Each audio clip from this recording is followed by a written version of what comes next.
మరి ఆ విజువల్ ఉందా?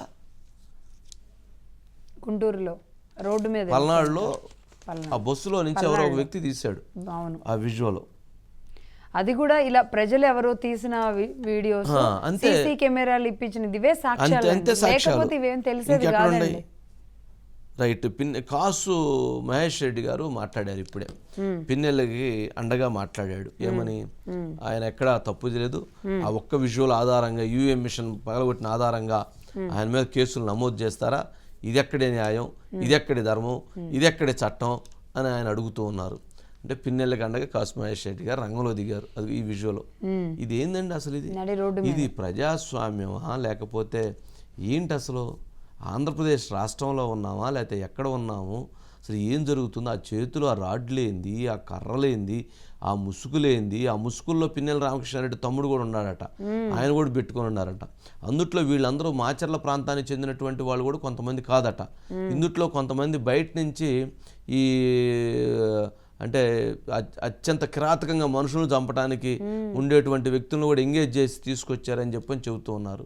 అసలు కొంతమంది అయితే అసలు ముసుగులు కట్టుకున్నారు, ముఖాలకి ఫేస్ కనపడకుండా. గ్రీన్ అది అసలు ఏంది అసలు? అంటే ఏమి మెసేజ్ ఇవ్వటం అతని ఉద్దేశం? ఆ మధ్యలో ఉన్నటువంటి వ్యక్తి ఇంకొక ముసుగు కప్పుకున్న వ్యక్తి, అది ఏంటి వీళ్ళు అసలు ఏం చేయాలనుకుంటున్నారు వీళ్ళు? అంటే ఆంధ్రప్రదేశ్ రాష్ట్రాన్ని అది ఆ మధ్యలో అది లుంగి కట్టుకొని వెళ్తున్న వ్యక్తి పిన్నెల రామకృష్ణారెడ్డి తమ్ముడట, ఆ టవలో చుట్టుకొని వెళ్తున్న వ్యక్తి అతను, ఆ వ్యక్తి. మరి వీళ్ళందరూ ఏంటి అసలు? అసలు వీళ్ళు ఈ ప్రజాస్వామ్యం అనుకుంటున్నారా, ప్రజలు అనుకుంటున్నారా, లేకపోతే ఇది ఒక ప్రాంతం అనుకుంటున్నారా, ఒక రాష్ట్రం అనుకుంటున్నారా, లేక అసలు మనం ఏది చేసినా ఎట్లయినా చెల్లిద్ది అనుకుంటున్నారా? నాయకులది తప్పు, అలా తయారు చేశారు వాళ్ళని. బయట నుంచి ఇందుట్లో కిరాయి అంతకల ముఠా కూడా వచ్చి రెడీగా ఉందట. మరి వాళ్ళు ఏం చేయాలనుకున్నారో ఏంటో తెలియదు. మరి ఇవన్నీ చూస్తే వెంటనే భయం వేస్తుంది.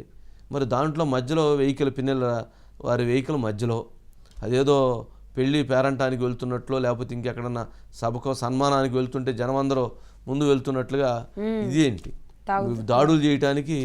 ఇది అసలు ఇది చరిత్రలో ఇది ఒక భయానకమైనటువంటి విషయంలో. కొన్ని గ్రామాల్లో వంశీ గారు మహిళలు రాళ్ళు ఇస్తున్నారు, సంచులు నింపి షార్ప్ గా ఉన్న రాళ్ళు తీసుకుని తలలు పగిలి అంటే వాళ్ళు కొడతానికి వచ్చినప్పుడు. సరే, ఇక అది ఒక్కొక్క విలేజ్ 2 గ్రూపుల మధ్య జరుగుతున్నది. ఆ 2 గ్రూపుల మధ్య జరుగుతున్న విజువల్ అవి కొన్ని. అసలు ఈ ప్రాంతంలో జరిగింది. ఆ మహిళ ఒక బూతులు అడ్డుకుంటే ఆ తల పగలగొడితే మొత్తం ఇదైపోయింది. ఇట్లాంటివన్నీ కళ్ళ ముందు సాక్ష్యాలతో కనిపిస్తూ ఉంటే ఏం చెప్తారు? తెలుగుదేశం వాళ్ళు దాడి చేశారంటారు. ఏం దాడి చేయటం?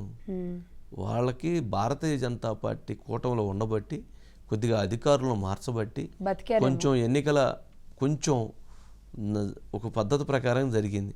అదే మార్చకుండా అదే అధికారులు అదే సిస్టమ్ కనుక ఉంటే తెలుగుదేశం పార్టీకి సంబంధించిన ఎమ్మెల్యే అభ్యర్థులందరినీ ఇళ్లలో పెట్టి తాళాలేసి బూతుల్లో వాళ్ళందరూ బయటికి పంపించి ఎన్నికలు నిర్వహించుకునేటువంటి పరిస్థితి ఏర్పడేది.